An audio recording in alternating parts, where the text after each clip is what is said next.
আল্লাহ পাক সূরা হাদীদের মধ্যে বলছেন হুয়াল আউয়ালু ওয়াল আখির, আল্লাহ পাক প্রথম, ওয়াল আখির আল্লাহ পাক শেষ, ওয়া যাহিরু আল্লাহ পাক প্রকাশ্য, ওয়াল বাতিন আল্লাহ পাক গোপন, ওয়া হুয়া বিকুল্লি শাইইন আলিম, আল্লাহ পাক প্রত্যেকটা বিষয় সম্পর্কে সম্যক জ্ঞানী।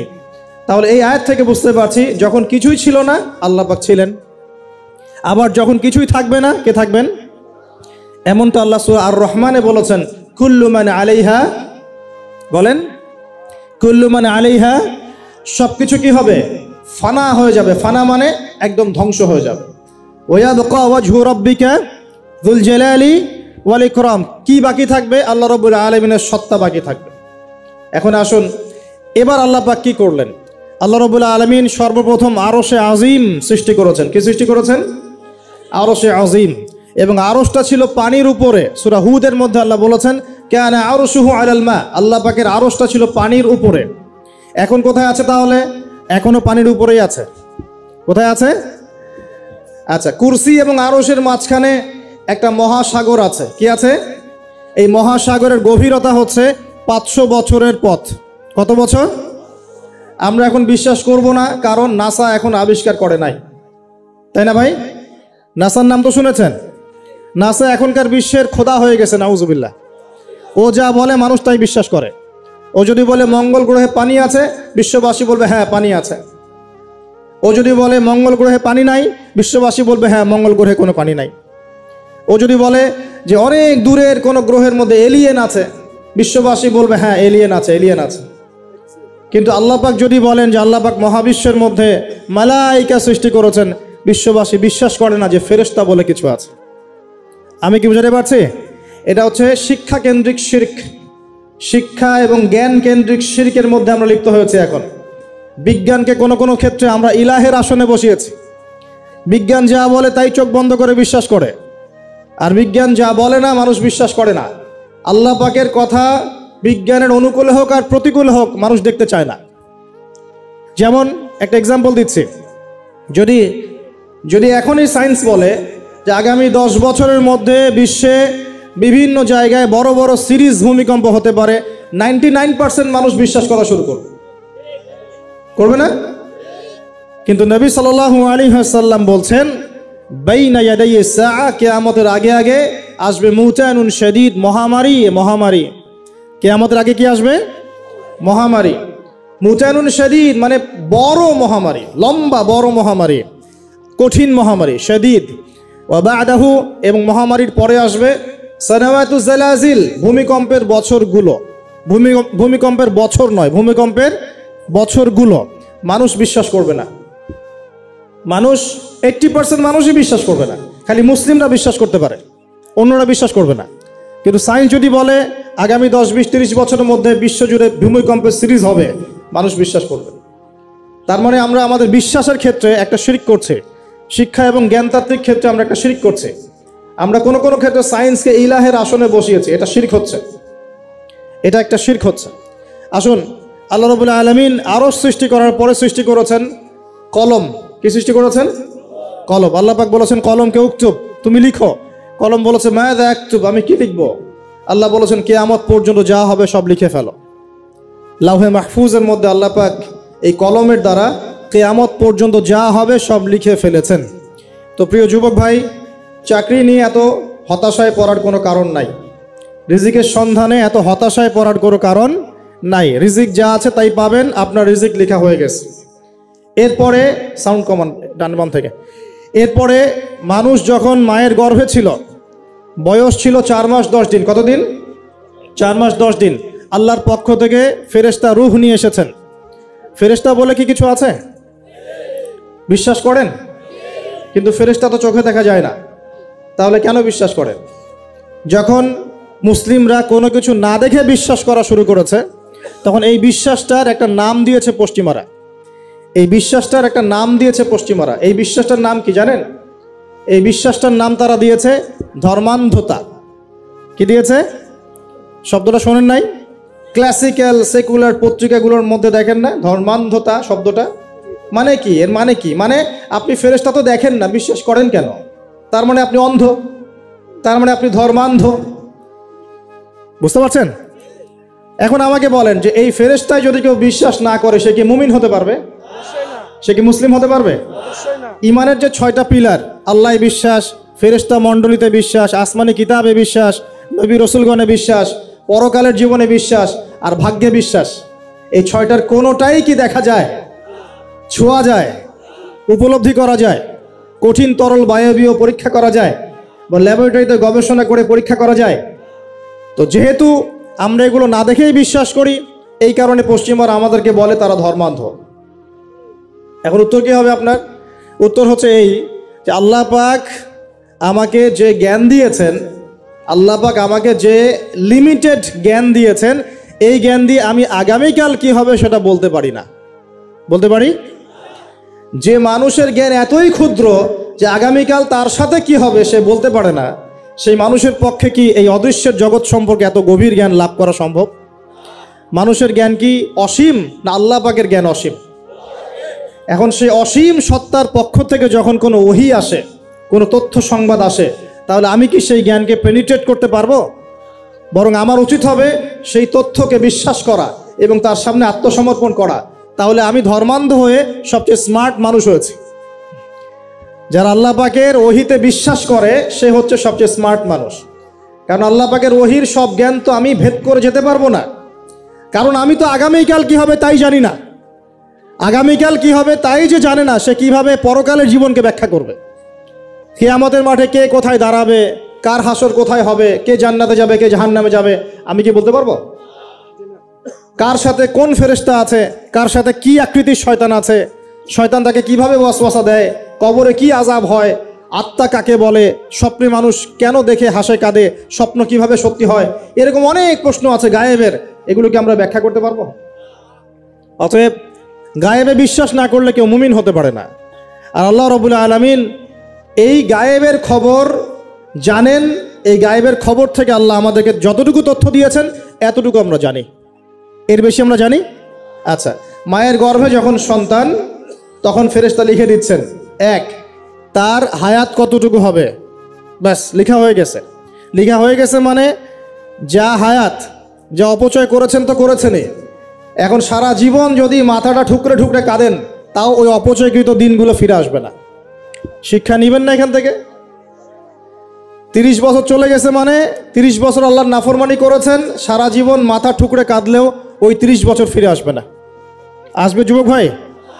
অতএব কি করা উচিত? ফিরে আসা উচিত নাকি এভাবেই চলতে থাকবে? লিখা হয়ে গেছে, বাড়বেও না কমবেও না। 2, রিজিক কি কি পাবেন, আপনার রিজিক সব লিখা হয়ে গেছে। এখন আপনারা কি রিজিকটাকে হালাল পথে চাচ্ছেন না হারাম পথে? যদি হালাল পথে চান ওই অ্যামাউন্ট অফ রিজিকই পাবেন, যদি হারাম পথে চান ওই রিজিকই পাবেন, এর বাইরে যাবে না রিজিক। যাবে?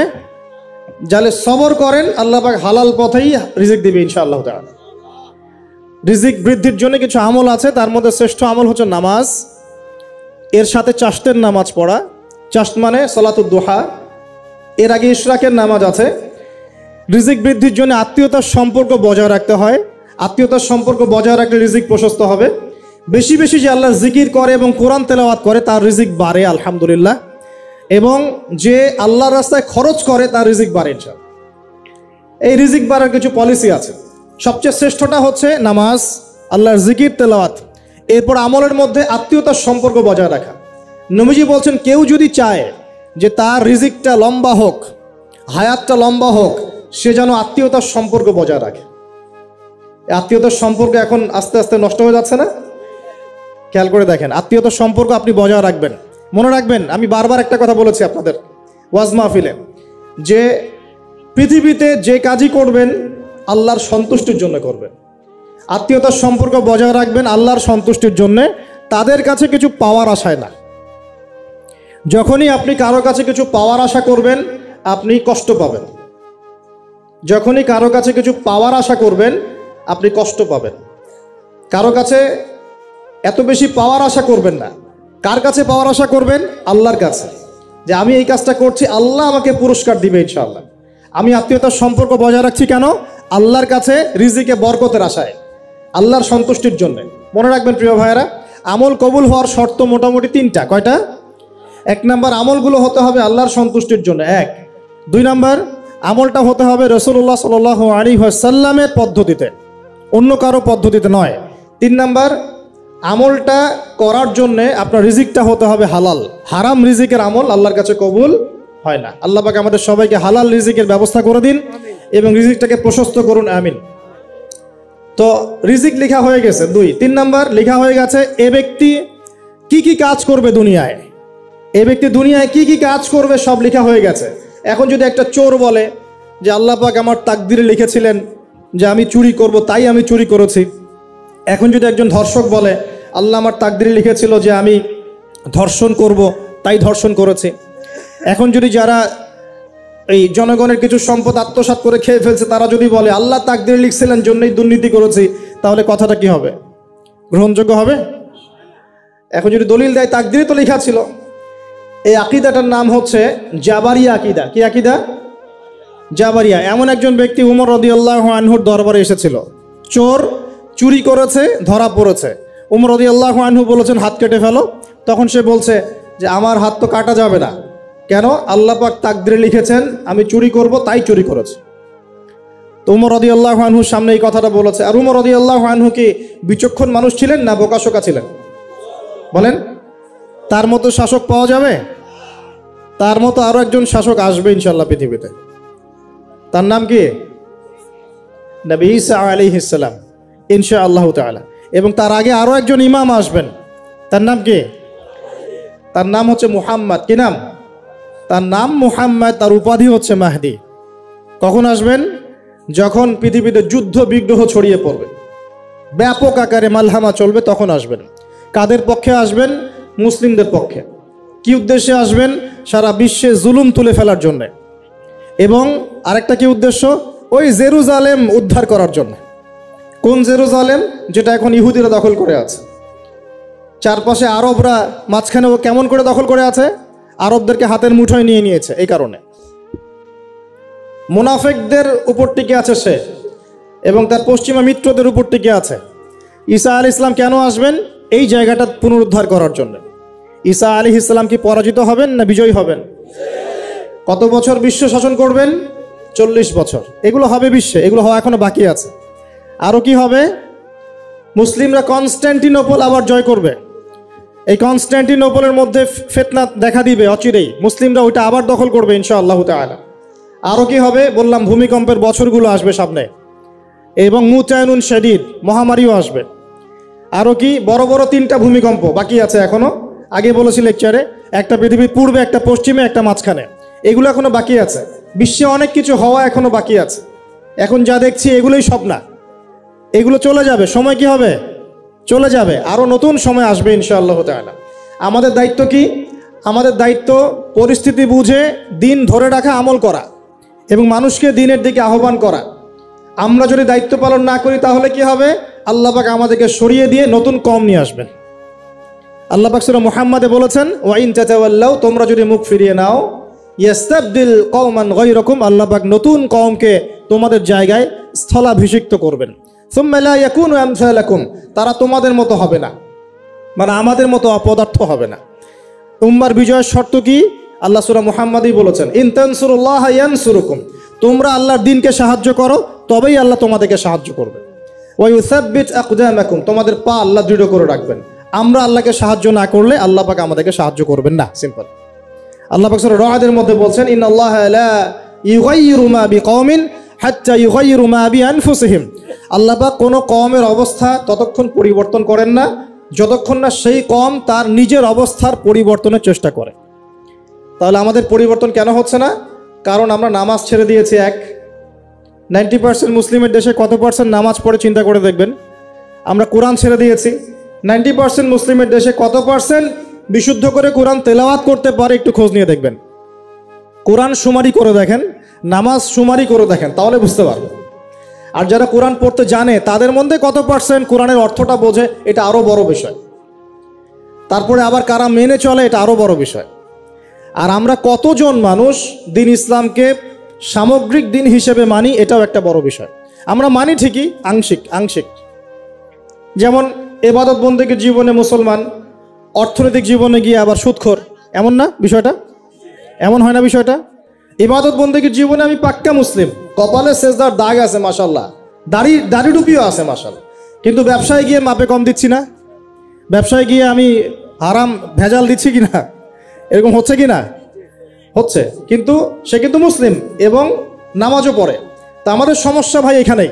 এখন এই সমস্যাটা সলভ করলে ইনশাল্লাহ সব সমস্যা সলভ হয়ে যাবে ইনশাল্লাহ। সমস্যাটা কি? আমরা ইসলামটাকে আংশিকভাবে মানি, পরিপূর্ণ জীবনে ইসলাম বাস্তবায়ন করতে পারছি না।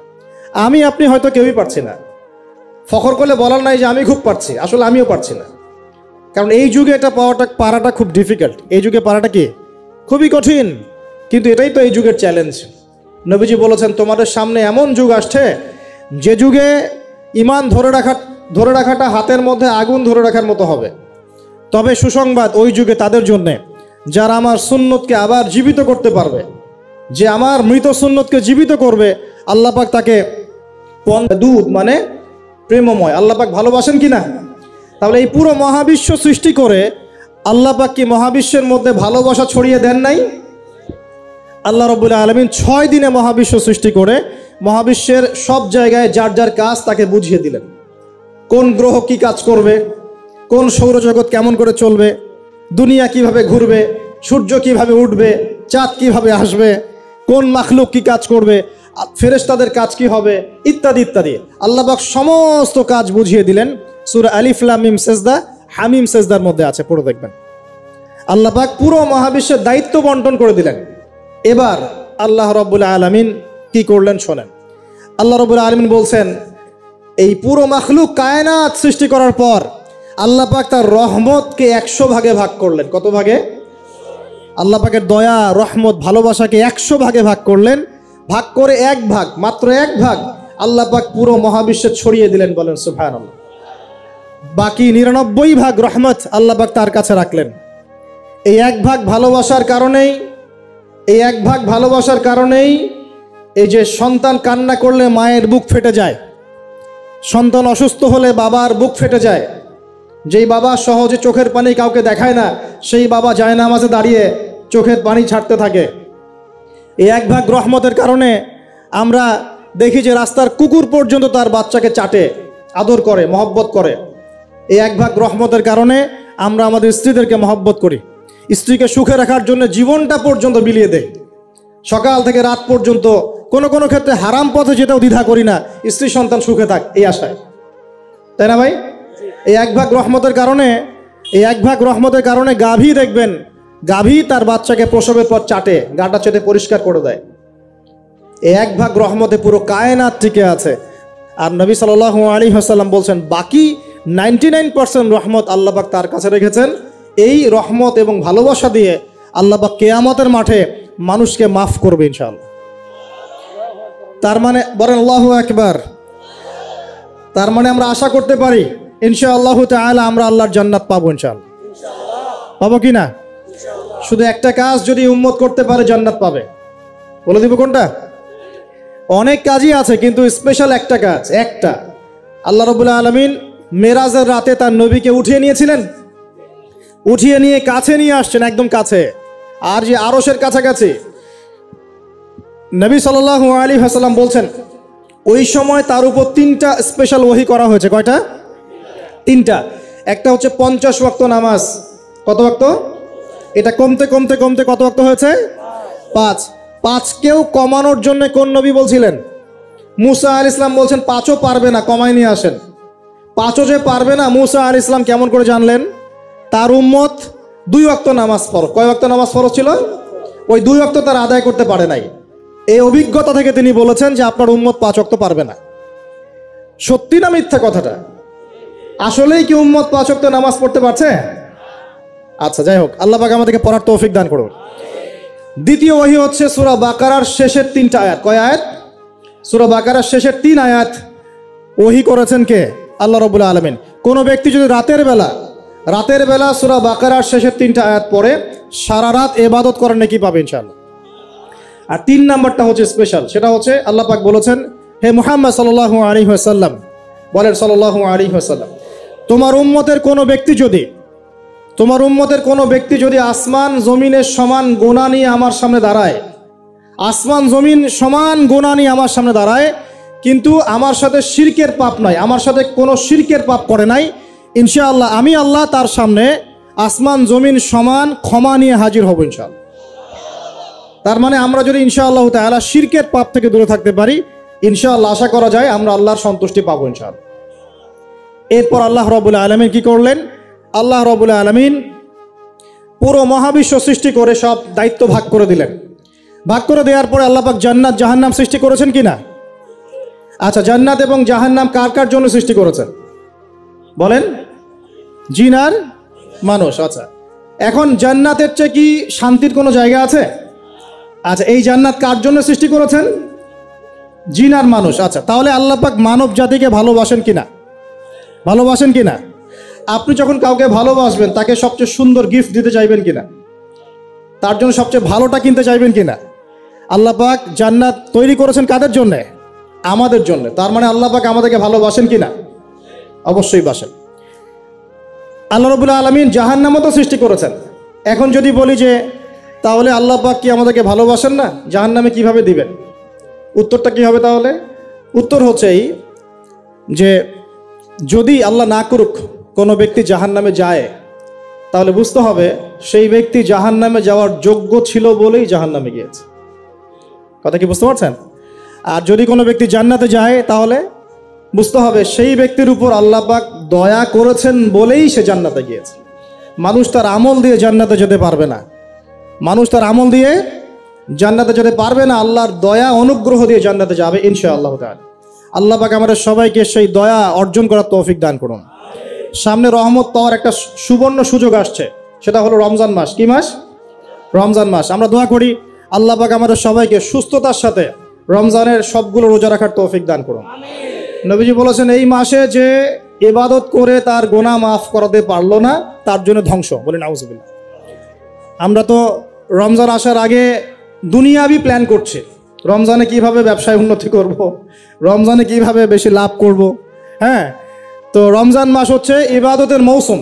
আল্লাহ পাক আমাদের সবাইকে রমজান মাসে 5 ওয়াক্ত নামাজ পড়ার তৌফিক দান করুন, কোরআন তেলাওয়াত করার তৌফিক দান করুন, কোরআন বুঝে পড়ার তৌফিক দান করুন, তারাবির নামাজ জামাতে পড়ার তৌফিক দান করুন, এবং বেশি বেশি মানুষকে ইফতার করানোর তৌফিক দান করুন। যাদের যাকাত ফরজ হয়েছে জাকাত দিচ্ছেন না, আল্লাহর ওয়াস্তে রমজান মাসে জাকাত দিয়ে দিবেন ইনশাআল্লাহ। আর আমি কিন্তু আগেই বলেছি রমজান মাসে ভাই দ্রব্য মূল্যের দাম কিন্তু খুব চড়া ওঠানামা করবে। অতএব যাদের সামর্থ্য কম তাদের ঘরে ইফতার পৌঁছে দেওয়ার দায়িত্ব কার? যা আমাদের। যাদের সামর্থ্য আছে তারা, যারা সামর্থ্যবান নয় তাদের ঘরে ঘরে মাসের বাজার পৌঁছে দেবেন ইনশাআল্লাহ তাআলা। আল্লাহ পাক তৌফিক এনায়েত করুন, বলি আমিন। এবার দেখেন আল্লাহ পাক সৃষ্টি করলেন আদম আলাইহিস সালামকে। কাকে? এর আগে আল্লাহ পাক জিন জাতি সৃষ্টি করেছেন, আমি ওইদিকে যাচ্ছি না, আমি মানুষের কথা বলছি। আদম আলাইহিস সালামকে আল্লাহ পাক কেমন করে সৃষ্টি করেছেন? আল্লাহ পাক সূরা সাদের মধ্যে বলেছেন যে খলাকতু বিয়াদাই, খলাকতু বিয়াদাই, আমি আদমকে আমার হাত দিয়ে সৃষ্টি করেছি। কি দিয়ে? হাত দিয়ে। এটা কি ভালোবাসার বহিঃপ্রকাশ নয়? আল্লাহ পাক কি আমাদেরকে ভালোবাসেন না?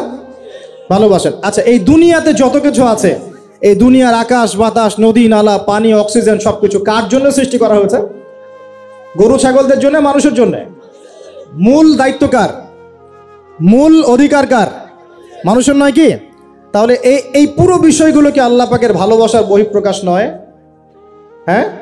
আচ্ছা, এবার আসেন আল্লাহ পাক আদম আলাইহিস সালামকে সৃষ্টি করে সমস্ত নাম শিক্ষা দিয়েছেন। এই যে নাম শিখানো মানে জ্ঞান শিখানো, এই জ্ঞান শিখানোটা কি আল্লাহর দয়া ভালোবাসা নিদর্শন নয়? একটু ধরাই দিচ্ছি আপনাদেরকে। এবার সামনে আসেন, আল্লাহ পাক ফেরেশতাদের সামনে তাকে উপস্থাপন করলেন, করে বললেন সব ফেরেশতা তোমরা যারা আছো সেজদা করো আদমকে। এই যে আমাদের পিতাকে সম্মানিত করা হচ্ছে, এটা কি ভালোবাসার বহিঃপ্রকাশ নয়? এবার আমাদের পিতাকে সম্মানিত করা হলো, ইবলিস সেজদা করলো না, সে কিয়াস করলো, বাতিল কিয়াস যুক্তি দিল আমি তার চেয়ে শ্রেষ্ঠ ইত্যাদি। আল্লাহ পাক ইবলিসকে অভিশপ্ত করলেন, আমাদের পিতা তাকে জান্নাতে রাখলেন।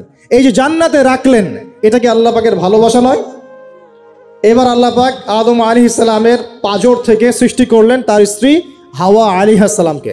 ওই যে শুরুতে বলেছি স্রষ্টা একা থাকতে পারলেও সৃষ্টি কি পারবে?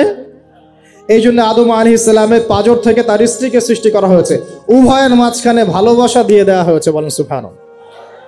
এই জেনা ভালোবাসা নিদর্শন নয়, বিয়ে শাদী হচ্ছে ভালোবাসার নিদর্শন। আল্লাহ পাক বলেছেন সূরা রুমের মধ্যে, ওয়াজআলা বাইনাহুমা মাওয়াদ্দাতা ওয়া রাহমা, আমি আল্লাহ স্বামী স্ত্রীর মধ্যে ভালোবাসা এবং হৃদ্যতা সৃষ্টি করে দিয়েছি। বলেন সুবহানাল্লাহ। তার মানে এই হারাম সম্পর্ক যেটা দেখছেন এটা হলো একটা জেনার পথ। আর যখন আমরা হালালভাবে বিয়ে শাদী করবেন, আপনারা করবেন, তখন দেখবেন আল্লাহ পাকের পক্ষ থেকে ভালোবাসা সৃষ্টি হয়ে যাবে ইনশাআল্লাহ তাআলা।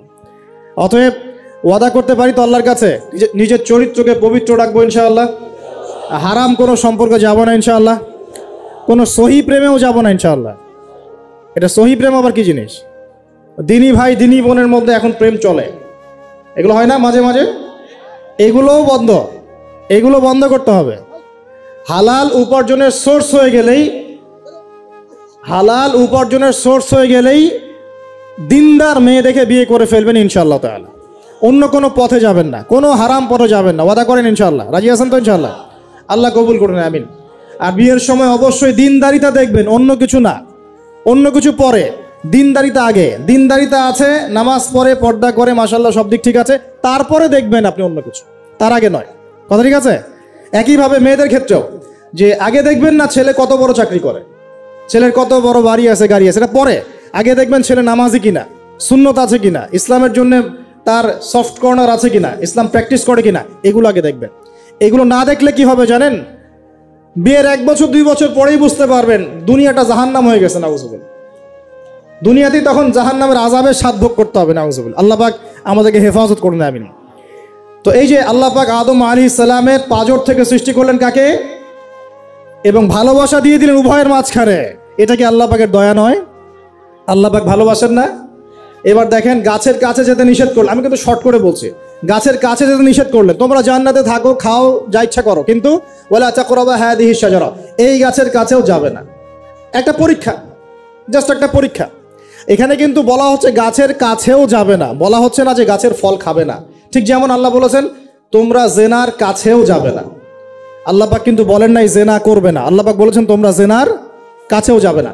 তো এখান থেকে আমরা এই হুকুমটার কঠোরতা বুঝতে পারি। তো প্রিয় ভাইরা, এখানে আমাদের পিতামাতা শয়তানের প্রলোভনে পড়ে গেলেন।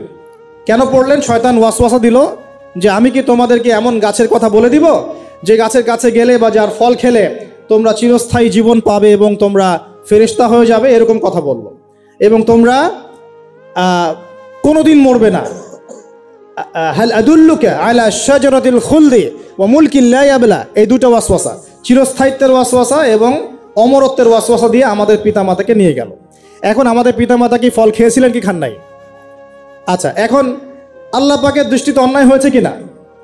এরপরে আমাদের পিতামাতা কি করলেন? বললেন রব্বানা যালামনা আনফুসানা ওয়া ইল্লাম তাগফির লানা ওয়া তারহামনা লানাকুনান্না মিনাল খাসিরিন। এই যে দোয়াটা তারা করলেন, এই দোয়াটা করার পরে আল্লাহ পাক কি তাদেরকে মাফ করে দিয়েছেন কি দেন নাই? বলেন, কথা বলেন। আল্লাহ পাক মাফ করে দিয়েছেন কি দেন নাই? এই যে অন্যায় করার পরেও আল্লাহ যে ক্ষমা করে দেন, মানে গুনাহ করার পরেও যে আদম সন্তানকে আল্লাহ পাক মাফ করে দেন, এটা কি আল্লাহ পাকের রহমত, দয়া কি নয়? আচ্ছা, এটা আল্লাহ পাকের নিদর্শন ছিল ভালোবাসার। এরপর আল্লাহ পাক দুনিয়াতে পাঠিয়ে দিলেন, কারণ এটা পরীক্ষা, দুনিয়াটা পরীক্ষার জায়গা, পরীক্ষা দিচ্ছি আমরা এখানে। এখন পরীক্ষা ক্ষেত্রে কি আল্লাহ পাক আমাদেরকে একা ছেড়ে দিয়েছেন? আল্লাহ পাক কি আমাদেরকে একা ছেড়ে দিয়েছেন? না, আল্লাহ পাক দুনিয়াতে পাঠিয়ে আমাদেরকে গাইডলাইন দিয়েছেন কিনা, কিভাবে চলতে হবে, কি করা যাবে কি করা যাবে না, কিভাবে চলবো কিভাবে চলবো না। আল্লাহ পাক কি ওহী নাজিল করেছেন কিনা? এই ওহী নাজিল করাটা কি আল্লাহ পাকের রহমত কিনা, আল্লাহ পাকের দয়া কিনা, ভালোবাসা কিনা? আল্লাহ পাককে একা ছেড়ে দিয়েছেন না নবী রসুল পাঠিয়েছেন? এই যে নবী রসুলদেরকে পাঠিয়েছেন, এই নবী রসুলগণ কি আল্লাহর পক্ষ থেকে রহমত কিনা? বলেন। না হলে আমরা কি করতাম? দুনিয়াতে কেমন করে চলতাম, কিভাবে পথ খুঁজে পাইতাম, কেমন করে ইবাদত করতাম, আমরা কি জানতে পারতাম? আল্লাহ পাক রহম করে, ভালোবেসে, দয়া করে নবী রসুল পাঠিয়েছেন, আসমানি কিতাব পাঠিয়েছেন। বলেন সুবহানাল্লাহ। এখন এই নবীদের সিলসিলায় আল্লাহ পাক যে সর্বশেষ নবী মুহাম্মদ সাল্লাল্লাহু আলাইহি ওয়াসাল্লামকে পাঠিয়েছেন, এইটা দয়া কিনা? এটা আল্লাহ পাকের দয়া নয়? আল্লাহ পাকের রহমত নয়? আল্লাহ পাক কি বলেন নাই যে তিনি হচ্ছেন রাহমাতুল লিল আলামিন, তিনি পুরো বিশ্ব জগতের রহমত নয় কি? আচ্ছা, এখন আমাদেরকে যে আল্লাহ পাক নবী মুহাম্মদ সাল্লাল্লাহু আলাইহি ওয়াসাল্লামের উম্মত বানালেন, এটা কি আরো বড় রহমত কিনা? বলেন তো। জান্নাতে যাবে 120 কাতার মানুষ। কত কাতার? 120 কাতার মানুষ ইন টোটাল জান্নাতে যাবে। তার মধ্যে উম্মতে মুহাম্মাদের কত কাতার জানেন? 80 কাতার। কত কাতার? বলেন সুবহানাল্লাহ। তাহলে এটা কি আল্লাহ পাকের দয়া নয়? আল্লাহ আমাদেরকে ভালোবাসেন না? আচ্ছা, আল্লাহ পাক যে আমাদের কাছে তাওরাত, জাবুর, ইনজিল না পাঠিয়ে আল কোরআনের মতো কিতাব পাঠিয়েছেন, যে কিতাবের সমস্ত সমাধান আছে, এটা আল্লাহ পাকের রহমত, দয়া নয়? ভালোবাসা নয়? আচ্ছা, এখন আল্লাহ পাক দুনিয়াতে চলার জন্য আমাদেরকে জীবন দিয়েছেন, হায়াত দিয়েছেন, সুস্থতা দিয়েছেন, পরিবার দিয়েছেন, আমাদের ব্যবসা বাণিজ্য দিয়েছেন, আমাদের স্ত্রী সন্তান দিয়েছেন, আমাদেরকে চলাফেরা করার ক্ষমতা দিয়েছেন। একটা চোখ নষ্ট হয়ে গেলে বুঝতে পারে মানুষ যে কত কষ্ট হচ্ছে, একটা পা না থাকলে বুঝতে পারে কত কষ্ট হচ্ছে। এই করোনার সময় যারা শ্বাস নিতে পারে নাই তাদের কত কষ্ট হয়েছে। সুস্থ আছি, সুন্দর আছি, পরিবার আছে, আল্লাহ রিজিক দিচ্ছেন, 3 বেলা খাওয়াচ্ছেন, কাপড় দিচ্ছেন, শিক্ষার ব্যবস্থা করছেন, ইবাদত করার সুযোগ দিচ্ছেন, গুনাহ করলেও আবার মাফ করে দিচ্ছেন। এই সব কিছুকে আল্লাহ পাকের ভালোবাসা নয়? এই ভালোবাসাগুলো কি নিঃস্বার্থ ভালোবাসা না স্বার্থ ভিত্তিক ভালোবাসা? এই আল্লাহ পাকের কোনো স্বার্থ আছে? আল্লাহ পাক আমাদের কাছে কিছু চান? রিজিক চান? টাকা পয়সা চান? আল্লাহ পাকের যদি ইবাদত করে আমরা ছেড়ে দেই, আল্লাহর কোনো ক্ষতি হবে? আমরা ইবাদত করে ভাসিয়ে ফেললাম, আল্লাহর কোনো লাভ আছে? আল্লাহ পাকের শক্তি কি আরো বেড়ে যাবে না কমবে? নাকি যেমন আছে তেমনই থাকবে? আল্লাহ রাব্বুল আলামিনের শান শওকত কি আরো বেড়ে যাবে, নাকি আল্লাহ পাকের শান শওকত কমে যাবে? আল্লাহ রাব্বুল আলামিন যেমন, আল্লাহ পাক তেমনই থাকবেন, তাই নয় কি? আল্লাহ পাকের যে বিশাল খাজানা আছে, আমরা যদি ইবাদত করে ভাসিয়ে ফেলি, খাজানা কি বেড়ে যাবে? আমরা যদি সবাই ইবাদত করা ছেড়ে দেই, খাজানা কমে যাবে? আল্লাহ পাকের কোনো স্বার্থ আছে আমাদের ভালোবাসার? কোনো স্বার্থ নাই। তাহলে আল্লাহ পাক এই পুরো বিশ্বজগৎ সৃষ্টি করেছেন নিঃস্বার্থভাবে, তার স্বার্থ ছাড়া। এত অসংখ্য নেয়ামতে আমাদেরকে ভর্তি করে রেখেছেন আমাদের স্বার্থে, তার কোনো স্বার্থ নাই। কোনো স্বার্থ আছে? এই পরীক্ষায় পাশ করলে আমরা আবার জান্নাতে যাব ইনশাআল্লাহ। ওই জান্নাতে যাওয়ার পরে কি আমাদের স্বার্থ থাকবে না আল্লাহ পাকের স্বার্থ থাকবে? সুবহানাল্লাহ। এই এতটুকু যদি বুঝতে পারি, আল্লাহ পাক একমাত্র সত্তা যিনি আমাদেরকে প্রকৃত অর্থে ভালোবাসেন। বাকি যত কিছু আছে আমাদের চারপাশে, এই ভালোবাসাগুলোর পিছনে একটা একটা স্বার্থ থাকে। কথা বুঝতে পারছেন না মনে হয়? সন্তানকে অনেক ভালোবাসেন, বুঝলাম, পিতামাতা, কিন্তু এই সন্তান যদি আপনার মনের মতো করে না চলে, একসময় কিন্তু আপনিও সন্তানের উপর রুষ্ট হবেন, হবেন না? স্ত্রীর জন্য এত কিছু করছেন, দেখবেন কোনো একদিন আপনি করতে পারলেন না, দেখবেন সেদিনই আপনাকে একদম ধুয়ে রেখে দিল একেবারে। এমন হয় কি না? তা আমাদের ভালোবাসাগুলোর পিছনে কোনো কোনো স্বার্থ থাকে কি না? আর এই যে জেনা চলছে, এই জেনার মধ্যে মূল স্বার্থটা কি? যৌনতা। মূল স্বার্থ কি? ছেলেও চায় মেয়েকে ভোগ করতে, মেয়েও চায় ছেলেকে ভোগ করতে, এবং বলে না না এটা পবিত্র ভালোবাসা, আমরা বিয়ে করার জন্যই জেনা করেছি, নাউজুবিল্লাহ, তাই না? বলে না, আমরা তো বিয়ে করব, সমস্যা কি? তো ফ্রি মিক্সিং করলে কি সমস্যা? তাহলে বিয়ে যদি করবা, তাহলে মেলামেশা বিয়ের পরেই করো, ব্যাস, নিঃস্বার্থ প্রমাণ হবে। বিয়ে যদি করার উদ্দেশ্য থাকে, তাহলে বিয়ের আগে আর দেখা সাক্ষাৎ করো না, কথাবার্তা বলো না, একবার বিয়ে করো তারপরে করো, তখন দেখবেন না না এটাতে রাজি না, তার মানে স্বার্থ এখানে আছে। তাহলে নিঃস্বার্থভাবে কে আমাদেরকে ভালোবাসে? অতএব প্রিয় ভাইয়েরা এবং বোনেরা যারা শুনছেন লেকচার, নিঃস্বার্থভাবে যে সত্তা আমাদেরকে ভালোবাসেন, সেই সত্তাকে ভালোবাসতে শিখুন। আল্লাহ পাক তৌফিক দান করুন। এখন আল্লাহ পাক আমাদেরকে কিছু কিছু ক্ষেত্রে ভালোবাসতে বলেছেন, যেমন আল্লাহ পাক তার দ্বীনকে ভালোবাসতে বলেছেন, আল্লাহ পাক তার নবীকে ভালোবাসতে বলেছেন, আল্লাহ পাক আমাদের পিতামাতাকে ভালোবাসতে বলেছেন, আল্লাহ পাক আত্মীয়তার সম্পর্ক রক্ষা করতে বলেছেন, আল্লাহ পাক রক্তের সম্পর্ক বজায় রাখতে বলেছেন, আল্লাহ পাক স্ত্রী সন্তানকেও ভালোবাসতে বলেছেন। আল্লাহ পাক কিন্তু তার রাস্তায় জানমাল ব্যয় করে আল্লাহর পথে দাওয়াত এবং জিহাদ করতে বলেছেন। এখন এগুলো আল্লাহ বলেছেন বলে আমরা করব, আল্লাহ পাক ভালোবাসতে বলেছেন বলে আমি ভালোবাসবো, কিন্তু উদ্দেশ্য হবে আল্লাহর সন্তুষ্টি অর্জন করা। আমি কেন আমার মাকে ভালোবাসি? বিকজ আমার মায়ের পায়ের নিচে আমার জান্নাত, আল্লাহ ভালোবাসতে বলেছেন তাই বাসি। আমি কেন বাবাকে ভালোবাসি? আল্লাহ ভালোবাসতে বলেছেন তাই ভালোবাসি। আমি কেন আমার স্ত্রীকে ভালোবাসবো? কারণ আল্লাহ পাক ভালোবাসতে বলেছেন তাই বাসবো। আমি কেন আমার সন্তানকে ভালোবাসবো? আল্লাহ পাক বলেছেন নেককার সন্তান আমার জন্য ওসিলা হবে, এই জন্য ভালোবাসবো। আল্লাহ পাক আমাকে বলেছেন নবীকে ভালোবাসতে, আমি নবীকে ভালোবাসবো। আল্লাহ পাক যে বিষয়গুলোকে ভালোবাসতে বলেছেন আমরা অবশ্যই ভালোবাসবো ইনশাআল্লাহ। কিন্তু আল্লাহ পাককে আমাকে হারাম এই 14ই ফেব্রুয়ারির এই ভ্যালেন্টাইন্স ডেকে ভালোবাসতে বলেছেন? আল্লাহ পাক ইহুদি খ্রিস্টানদের সংস্কৃতিকে ভালোবাসতে বলেছেন? আল্লাহ পাক জেনা করতে বলেছেন? এই ফ্রি মিক্সিং করতে বলেছেন? আল্লাহ পাক পতিতালয়ে রাত কাটাতে বলেছে? গার্লফ্রেন্ডকে ফুল দিতে বলেছে? আল্লাহ রাব্বুল আলামিন কি বলেছে বিয়ের আগে শারীরিক সম্পর্ক করো? আল্লাহ পাক বলেছে যে আজকে সকালে সম্পর্ক করো, কালকে ব্রেকআপ, তারপর আরেকটা মেয়ের সাথে, তারপর আরেকটা ছেলের সাথে? আল্লাহ পাক ফোনে ফোনে এসব প্রেম করতে বলেছে? আল্লাহ পাক এগুলো হারাম করেছেন, বাস আমি করবো না, সিম্পল। নিজের প্রবৃত্তি অনেক কিছু চাইবে, নিজের প্রবৃত্তিকে আল্লাহর সামনে আত্মসমর্পণ করার নাম হচ্ছে ইসলাম। মন যাচাই তা করা যাবে না। কেন? কারণ আমি কারাগারের জীবনে বসে আছি, কারাগারের মধ্যে মন যাচাই তাই করা যাবে না। এই কাজগুলো কখন করব? আমি বিয়ে শাদী করার পরে করব। বিয়ে শাদী করবেন, আপনি স্ত্রীকে নিয়ে ঘোরেন, স্ত্রীকে নিয়ে আল্লাহর সৃষ্টি দেখেন, স্ত্রীকে নিয়ে আপনি বাইকে ঘোরেন, রিক্সায় ঘোরেন, চটপটি খান, ফুচকা খান, আইসক্রিম খান, কোনো সমস্যা নাই। এবার তো যুবকরা বলবো যে ভাই বিয়ে শাদী তো দেয় না, কি করব? আমি পরামর্শ দিচ্ছি বড় ভাই হিসেবে, প্রথমে হালাল রিজিকের সোর্স করতে হবে। রিজিকের সোর্স না করে বিয়ে করা যাবে না, আত্মসম্মান থাকবে না। তাহলে পুরুষ মানুষের আত্মসম্মান কখন চলে যায়? যখন হাত পাততে হয় তখন।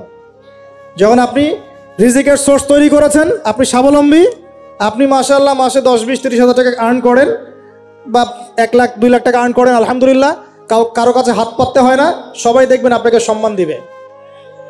যখন আপনার অন্যের কাছে হাত পাততে হবে, তখন দেখবেন স্ত্রীও সম্মান করছে না। তো এই জন্য ডিগনিটি আগে, ডিগনিটি ফার্স্ট। আপনার ডিগনিটি অর্জন করতে হলে একটা হালাল উপার্জনের সোর্স লাগবে, এক। তারপরে পিতামাতাকে বোঝানোর চেষ্টা করবেন। যদি কাউকে পছন্দ করেও থাকেন, না দেখেই বা শুনে যে হ্যাঁ ওখানে একজন দিনদার মেয়ে ইত্যাদি, তাহলে পারিবারিকভাবে বিয়ের প্রস্তাব পাঠাবেন, নিজে পণ্ডিতি করতে যাবেন না, পারিবারিকভাবে পাঠাবেন। যদি রাজি হয় আলহামদুলিল্লাহ, রাজি না হলে কি নিজে নিয়ে পালাই যাবেন? এই কাজ করতে যাবেন না। ইস্তেখারা করবেন। কি করবেন? ইস্তেখারা। 2 রাকাত নফল নামাজ পড়ে আল্লাহর কাছে দোয়া করবেন। হিসনুল মুসলিম বইটা কিনবেন, ওখানে দেখবেন ইস্তেখারার দোয়া আছে। ইস্তেখারা মানে হচ্ছে আল্লাহর সাথে পরামর্শ করা। আল্লাহ, আমি এই কাজটা করতে চাচ্ছি, যদি কাজটা আমার জন্য ভালো হয়, আমার দুনিয়া আখিরাতের জন্য ভালো হয়, আল্লাহ কাজটাকে তুমি সহজ করে দাও, আল্লাহ কাজটার মধ্যে বরকত দান করে দাও। আর যদি এই কাজটা দুনিয়া আখিরাতের জন্য খারাপ হয়, আল্লাহ তুমি কাজটাকে সরায় দাও, আমাকেও কাজটা থেকে সরায় দাও। এটা হচ্ছে ইস্তেখারা। এই দোয়া বেশি বেশি করলে ইনশাল্লাহ আল্লাহর পক্ষ থেকেই ফয়সালা হবে। আর এই জায়গায় বেশি ব্যতিব্যস্ত হবেন না। অনেক সময় কিন্তু ফ্যান্টাসিতে ভুগি আমরা, অস্থির হয়ে যাই। অস্থির হলেই ডিসিশন নিতে ভুল হবে, অস্থির হলেই ডিসিশন নিতে ভুল হবে। স্থির থাকতে হবে। নিজেকে স্থির রাখার জন্য কি করবেন? বেশি বেশি নফল রোজা রাখবেন। বেশি বেশি কি করবেন? নফল রোজা রাখবেন। আর ভালো কাজে ব্যস্ত রাখবেন নিজেকে। ভালো কাজে কি করবেন? ব্যস্ত রাখবেন। একা একা থাকলে আর এই যে খারাপ সার্কেলের মধ্যে থাকলেই মাথার মধ্যে শয়তান ভর করবে, তখন দেখবেন অস্থির হয়ে গেছেন আপনি। আর স্থির হওয়ার চেষ্টা করেন, ভালো কাজে ব্যস্ত রাখেন, হালাল পথ অবলম্বন করে হারাম থেকে বেঁচে থাকেন। এখন যে জায়গায় আসছিলাম, এখান থেকে আস্তে আস্তে শেষের দিকে যাব। দেখুন, আল্লাহ পাক যে বিষয়গুলোকে ভালোবাসতে বলেছেন আমি ভালোবাসবো, এই ভালোবাসা জায়েজ, হালাল। এই ভালোবাসার উদ্দেশ্য আল্লাহর সন্তুষ্টি অর্জন করা। এই ভালোবাসার উদ্দেশ্য এই নয় যে আমি যাকে ভালোবাসি তার কাছে আমি কিছু প্রত্যাশা করছি। না, আমি কিছু প্রত্যাশা করছি না, আমি প্রত্যাশা করছি আল্লাহর সন্তুষ্টি। তখন দেখবেন সে আপনাকে কষ্ট দিলেও আপনি সবর করতে পারবেন। কেন সবর করতে পারবেন? কারণ আপনি তো আল্লাহর সন্তুষ্টির জন্য তাকে ভালোবাসছেন, আপনার তো কোনো স্বার্থ নাই। এখন আপনি দেখবেন রিল্যাক্স থাকতে পারবেন, সম্পর্ক টিকেও থাকবে, এবং আপনি ক্ষমা করতে পারবেন মানুষকে। যখন নিজের চাওয়াটাকে আপনি ইনফোর্স করতে চাইবেন, তখন কিন্তু আপনি এই সম্পর্ক নষ্ট করে ফেলতে পারেন, কারণ আপনি হক পাচ্ছেন না। সামনে আসেন। এবার আমরা কি ওয়াদা করতে পারি যুবক ভাইরা যে ইনশাআল্লাহ তাআলা আমরা হারাম পথে যাব না, হালাল পথে থাকবো? পশ্চিমাদের এই মদতপৃষ্ঠ এই সো কল্ড ভালোবাসা দিবসের এই স্রোতে আমরা গা ভাসাবো না। আমরা কি ওয়াদা করতে পারি? আমরা কি ওয়াদা করতে পারি যে ইনশাআল্লাহ আমরা হালালভাবে বিয়ে শাদী করবো, কোনো হারামে যাব না ইনশাআল্লাহ? এই সমাজ থেকে জেনা বন্ধ করতে হবে, এই সমাজ থেকে ফ্রি মিক্সিং বন্ধ করতে হবে, এই সমাজ থেকে সমস্ত পতিতালয়কে বন্ধ করতে হবে। বন্ধ করে আমরা সামাজিক উদ্যোগ নিয়ে প্রয়োজনে আমাদের পলিটিক্যাল পাওয়ারকে কাজে লাগিয়ে সমস্ত পতিতালয়গুলো বন্ধ করে ওই মেয়েদের রিজিকের জন্যে আমরা বিকল্প ব্যবস্থা করবো ইনশাআল্লাহ। আমরা টাকা পয়সা একত্রিত করে তাদের জন্য কর্মসংস্থান করতে পারি না? এইগুলো কাজ করে নারীর অধিকার প্রতিষ্ঠা করা যায় না? নাকি রাস্তাঘাটে গাড়ির স্লোগান দিয়ে প্রতিষ্ঠা করা যাবে? সমস্ত যে নোংরা জায়গাগুলো আছে এগুলো বন্ধ করে ওই মেয়েদের, ওই মেয়েরা কিন্তু কারো মা, ওরা দেখবেন কারো বোন, কারো স্ত্রী বা কারো সহধর্মিনী কিছু একটা হবেন, তারাও কিন্তু মানুষ, তারাও মানুষ, হয়তো অন্ধকার জগৎ হারিয়ে গেছে, দালালের খপ্পরে পড়েছে বা পেটের দায়ে পড়ে কাজ করছে। যদি আমরা তাদের জন্য বিকল্প ব্যবস্থা করে দিতে পারি, আল্লাহ পাক আমাদেরকে তৌফিক দান করুন, তাদের জন্য কর্মসংস্থানের ব্যবস্থা করতে পারি, একটা মেয়েও এই হারাম পরে যাবে না ইনশাআল্লাহ। আমরা কি এভাবে নারীর অধিকার প্রতিষ্ঠা করতে পারি না? আমরা কি এতিম মেয়েদের দায়িত্ব নিয়ে করতে পারি না? আমরা কি সমাজের বিধবা মেয়েদেরকে বিয়ে করতে পারি না? তালাকপ্রাপ্ত মেয়েদের দায়িত্ব নিতে পারি না? মেয়েদের অধিকার নিয়ে অনেক কথা বলা হয়, কিন্তু এই কথাগুলো থাকে খালি বুলি, বাস্তবতা নাই। বাস্তবে কয়জন ছেলে এতিম একটা মেয়েকে বিয়ে করে দেখিয়েছে? কয়জন ছেলে একটা বিধবা মেয়েকে বিয়ে করার সাহস করেছে? কয়জন ছেলে একটা তালাকপ্রাপ্ত একটা মেয়েকে বিয়ে করে দেখিয়েছে, হ্যাঁ আমি তার দায়িত্ব নিলাম? আমরা বুঝতে পারলাম যে আল্লাহ পাক পুরো সৃষ্টি জগৎকে ভালোবাসেন। আল্লাহ পাক আমাকে ভালোবাসেন, আপনাকে ভালোবাসেন। ভালোবাসেন বলেই আজকে আপনি এখানে বসে আছেন। আল্লাহ পাক আপনাকে ভালোবাসেন বলেই লক্ষ লক্ষ কোটি কোটি মানুষ এখন জেনা করছে, আজকের দিনে আপনি ওয়াজ মাহফিলে বসে আছেন। আল্লাহ পাক আপনাকে ভালোবাসেন বলেই আপনি আল্লাহকে সিজদা দেওয়ার তৌফিক পেয়েছেন। আপনি লা ইলাহা ইল্লাল্লাহ কালিমা শিখেছেন, আপনি এই যে কোরআন পড়তে শিখেছেন, কোরআন পড়ছেন, হাদিস পড়ছেন, নবীর দ্বীনের প্রতি মহব্বত আছে, আল্লাহ আপনাকে ভালোবাসেন বলেই হচ্ছে। কখন বুঝবেন আল্লাহ আপনাকে ভালোবাসে? যখন আল্লাহ পাকের অনুমোদিত কাজগুলো আপনার ভালো লাগবে। নামাজ পড়তে ভালো লাগছে, রোজা রাখতে ভালো লাগছে, কোরআন তেলাওয়াত করতে ভালো লাগছে, আল্লাহর জিকির করতে ভালো লাগছে, আলেম ওলামার সাথে থাকতে ভালো লাগছে, ঠিক আছে? আল্লাহর হালাল কাজগুলো যখন ভালো লাগবে বেশি বেশি, বুঝবেন আল্লাহ আপনাকে নির্ঘাত মহব্বত করেন। আর যখন আল্লাহ পাকের নিষেধগুলো, হারাম, মদ আমার ভালো লাগে না, জেনা ভালো লাগে না, আমার খারাপ জিনিস দেখতে ভালো লাগে না, খারাপ শুনতে ভালো লাগে না, বুঝবেন আল্লাহ আপনাকে ভালোবাসেন। আর যখন দেখবেন খারাপের পিছনে আপনার ঝোঁক বেশি, দুর্নীতি করতে ভালো লাগে, সুদ খাইতে ভালো লাগে, ঘুষ খাইতে ভালো লাগে, কাউকে ঠকাইলে মনে হয় আমি স্মার্ট হয়ে গেলাম, হ্যাঁ, মানুষের টাকা আত্মসাৎ করতে ভালো লাগে, নামাজ না পড়ে ঘুম দিতে ভালো লাগে, ঠিক আছে, রমজান মাসে বিড়ি টানতে ভালো লাগে, ঠিক আছে, মেয়ের সাথে যে টাঙ্কি মারতে ভালো লাগে, তখন বুঝবেন যে আল্লাহ আপনাকে এখনো ভালোবাসেন বা আপনি আল্লাহর ভালোবাসা পাওয়ার যোগ্যতা হারিয়ে ফেলেছেন। আল্লাহ পাক আমাদেরকে বোঝার তৌফিক দান করুন। এখন আসি, আল্লাহ পাক এবং তার রাসূল আমাদেরকে এমন কি কি কাজ বলেছেন যেই কাজগুলো করলে আমরা সরাসরি আল্লাহর ভালোবাসা পাবো ইনশাআল্লাহ। জানার দরকার আছে কি নাই? আমি অল্প কয়েকটা কাজ বলে শেষ করছি। এক নাম্বার, আল্লাহ এবং তার রাসূল আমাদেরকে জানিয়েছেন আমরা যদি তাওহীদের উপর থাকতে পারি, একত্ববাদ, লা ইলাহা ইল্লাল্লাহ, আল্লাহর ভালোবাসা পাবো ইনশাআল্লাহ। যে ব্যক্তি শিরকের পাপে লিপ্ত আছে সে আল্লাহর ভালোবাসা পাবে না যতক্ষণ না সে তওবা করে ফিরে আসছে। অতএব আল্লাহর ভালোবাসা পাওয়ার জন্য এক নাম্বার কাজ কি ভাই? আল্লাহর তাওহীদের কালিমা লা ইলাহা ইল্লাল্লাহ এর উপর থাকা, শিরক বাদ দেওয়া। শিরক সম্পর্কে জানার জন্য একটা বই পড়েন, কিতাবুত তাওহীদ। কি নাম বললাম? কিতাবুত তাওহীদ। একটাই পড়েন, দেখবেন ইনশাআল্লাহ শিরক কাকে বলে, কত প্রকার, কি কোন কোন কাজ করলে শিরক হয় সব জানতে পারবেন ইনশাআল্লাহ। এই বইটা একটু কঠিন, এই বইটার ব্যাখ্যা বের হয়েছে, ব্যাখ্যা যুক্ত বই কিনবেন এবং যেগুলো বুঝবেন না ওলামায়ে কেরামকে জিজ্ঞাসা করবেন, কারণ সবগুলো কিন্তু বুঝতে পারবেন। এক নাম্বার। দুই, নবী সাল্লাল্লাহু আলাইহি ওয়াসাল্লামের অনুসরণ করলে আল্লাহ আমাদেরকে ভালোবাসবেন। দলিল, আল্লাহ পাক সূরা আলী ইমরানের মধ্যে বলছেন 31 নম্বর আয়াতে আল্লাহ বলছেন, কুল, হে নবী আপনি বলে দিন, ইন কুনতুম তুহিব্বুনাল্লাহ, তোমরা যদি, হে আদম সন্তান, হে উম্মতে মুহাম্মাদি, তোমরা যদি আল্লাহর ভালোবাসা পেতে চাও, ফাত্তাবিউনি, তোমরা আমাকে অনুসরণ করো। কাকে? আমাকে বলতে কাকে? রাসূলুল্লাহ সাল্লাল্লাহু আলাইহি ওয়াসাল্লামকে। তাহলে কি হবে? ইউহিব্বুকুমুল্লাহ, আল্লাহ পাকও তোমাদেরকে ভালোবাসবেন। বলি সুবহানাল্লাহ। আল্লাহ আমাকে ভালোবাসবেন ইনশাআল্লাহ। আর কি? ইয়াগফির লাকুম যুনুবাকুম, আল্লাহ পাক তোমাদের সমস্ত গুনাহ মাফ করে দিবেন। আল্লাহু গফুরুর রহিম, আল্লাহ পাক পরম করুণাময়, অসীম দয়ালু। তার মানে আল্লাহকে পাওয়ার, আল্লাহর ভালোবাসা পাওয়ার দুই নাম্বার কি মাধ্যম? নবী সাল্লাল্লাহু আলাইহি ওয়াসাল্লামের সুন্নত অনুযায়ী জীবন গড়া। ভাই শুরু করব কোত্থেকে? শুরু করবেন চেহারা থেকে। কোত্থেকে? চেহারায় দাড়ি ছেড়ে দিব ইনশাআল্লাহ, রাজি আছি তো? গোফ ছোট করে ফেলবো ইনশাআল্লাহ, রাজি আছি তো ইনশাআল্লাহ? চেহারায় সেজদার দাগ থাকবে ইনশাআল্লাহ, তার মানে নামাজি হতে হবে, ঠিক আছে? পোশাক পরিচ্ছদ হবে রাসূলুল্লাহ সাল্লাল্লাহু আলাইহি ওয়াসাল্লামের মতো ঢিলে ঢালা, মুত্তাকিদের পোশাক। চুল হবে কার মতো? মেসি নেইমারের মতো নাকি রাসূলুল্লাহ সাল্লাল্লাহু আলাইহি ওয়াসাল্লামের মতো? আমার নবী এইভাবে ওযু করতেন, এইভাবে করব। আমার নবী এইভাবে ইস্তেঞ্জা করতেন, পেশাব পায়খানা করতেন, ওইভাবে করব। এই যে এখনকার ইংলিশ টয়লেট, এই ইংলিশ টয়লেটে বসে নবীর মতো ইস্তেঞ্জা করা যায় না, যাবে? ওলামায়ে কেরামকে জিজ্ঞাসা করেন, নবী সাল্লাল্লাহু আলাইহি ওয়াসাল্লাম বাম পায়ে ভর দিয়ে ইস্তেঞ্জা করতেন। কোন পায়ে? এখন বসেন ইংলিশের উপরে, বাম পায়ে কেমনে বসবেন? সম্ভব?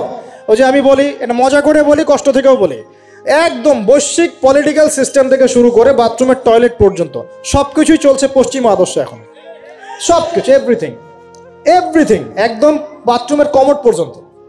এখন তো কমোডও উঠাই দিছে, এখন সামনে একটা বালতি রেখে দেয় গামলার মতো, এখানেই পেশাব করতে হয়। দেখেন নাই মনে হয় আপনারা, দেখবেন অচিরেই এগুলো আসতেছে সামনে, দাঁড়ায় দাঁড়ায় বসার কোনো সুযোগ নাই। আর সবগুলো মাপ সমান। কারো হাইট যদি 6 ফুট, কারো 5 ফুট হয়, তখন কি হবে? অ্যাডজাস্ট করতে হবে ধরে ধরে তখন, নাকি? যুবকরা বুঝতে পারছে, তখন কাউকে লম্বা হতে হবে, কাউকে খাটো হতে হবে, মাপ তো সমান। আর সবার মাপ যদি সমান না হয়, এখন কি হবে? আল্লাহ পাক বোঝার তৌফিক দান করুন। এগুলো শয়তানি না বলেন? শয়তানি না বলেন?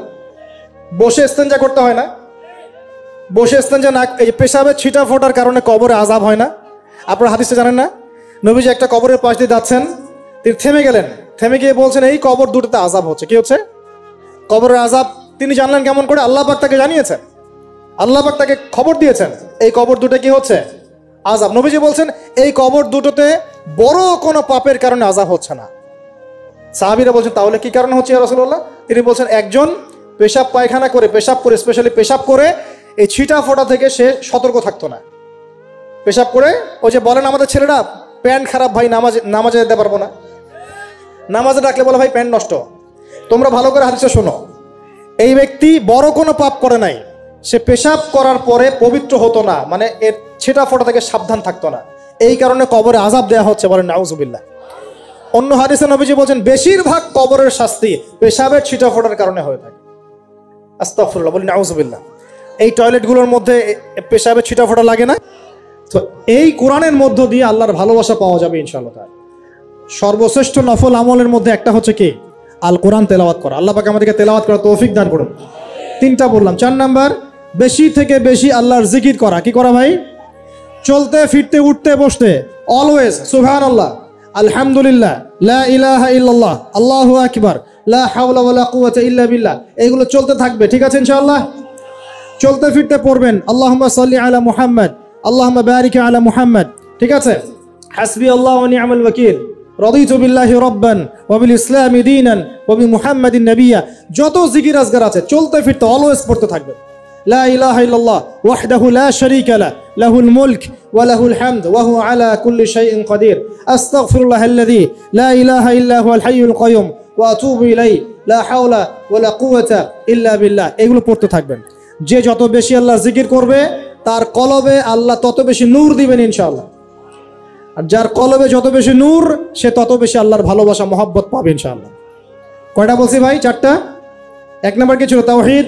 2 নাম্বার নবীর সুন্নত। 3 নাম্বার বলেন কোরআন তেলাওয়াত করা। 4 নাম্বার বেশি বেশি আল্লাহর জিকির করা। 5 নাম্বার, স্পেশালি 5 নাম্বার, বেশি বেশি আল্লাহর কাছে তওবা করা। কি করা? যে আল্লাহর কাছে তওবা করে, আল্লাহ তাকে মহব্বত করেন। আলহামদুলিল্লাহ। যে আল্লাহর কাছে তওবা করে, আল্লাহ তাকে মহব্বত করেন। আমাদের নবীজি প্রত্যেক দিন 70 থেকে 100 বার আল্লাহর কাছে তওবা করতেন। বলেন সুবহানাল্লাহ। পারা যাবে তো ইনশাআল্লাহ? 6 নাম্বারটা হচ্ছে বেশি বেশি নামাজ আদায় করা। কি করা? আল্লাহকে পাওয়ার জন্য শ্রেষ্ঠ মাধ্যম হচ্ছে সেজদা করা। কি করা?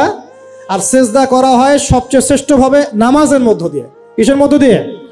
ওয়াদা করতে পারি তো ইনশাআল্লাহ 5 ওয়াক্ত নামাজ পড়বো রেগুলার। কোন রকম যদি বাধ্যবাধকতা না থাকে, ওজন না থাকে, তাহলে মসজিদে গিয়ে পড়বো ইনশাআল্লাহ। পারবো তো ইনশাআল্লাহ? রমজান মাসে নামাজ শক্ত করে ধরবো ইনশাআল্লাহ। ঈদের পর ছেড়ে দিব ইনশাআল্লাহ। ঈদের পর ছেড়ে দিব কি? ঈদের পরেও ধরে রাখতে হবে ইনশাআল্লাহ তাআলা। আমাদের সমাজে মাশাআল্লাহ রমজান মাসে সবাই পাক্কা মুসল্লি হয়ে যায়, তাই না? কারণ শিকল দিয়ে বাধা থাকে শয়তান, শয়তানও মুক্ত হয়। ঈদের দিন ঢাকঢোল ধুমধারাক্কা গান বাজা শুরু হয়, তাই না? আল্লাহর ওয়াস্তে রমজানের শিক্ষাগুলো ধরে রাখবো ইনশাআল্লাহ তাআলা। আমরা সবাই 5 ওয়াক্ত নামাজ আদায় করবো ইনশাআল্লাহ রমজান মাসে। আর দৈনিক কমপক্ষে 12 রাকাত নফল নামাজ পড়বেন। সুন্নত বা নফল 12 রাকাত কমপক্ষে। কীরকম 12 রাকাত? ফজরের নামাজের আগে 2, জোহরের আগে 4, পরে 2, ঠিক আছে, 6 আর 2 8 হলো। মাগরিবের পরে 2, এশার পরে 2। এই 12 রাকাত নামাজ যে দিনের বেলা পড়ে, মানে একদিনে 24 ঘন্টায় পড়ে, আল্লাহ পাক তার জন্য জান্নাতে একটা করে ঘর নির্মাণ করেন। এই হাদিস জানতেন? দৈনিক 12 রাকাত সুন্নত বা নফল পড়লে আল্লাহর কাছে একটা করে জান্নাতে ঘর পাওয়া যাবে ইনশাআল্লাহ। আর জান্নাত উর্বর জায়গা।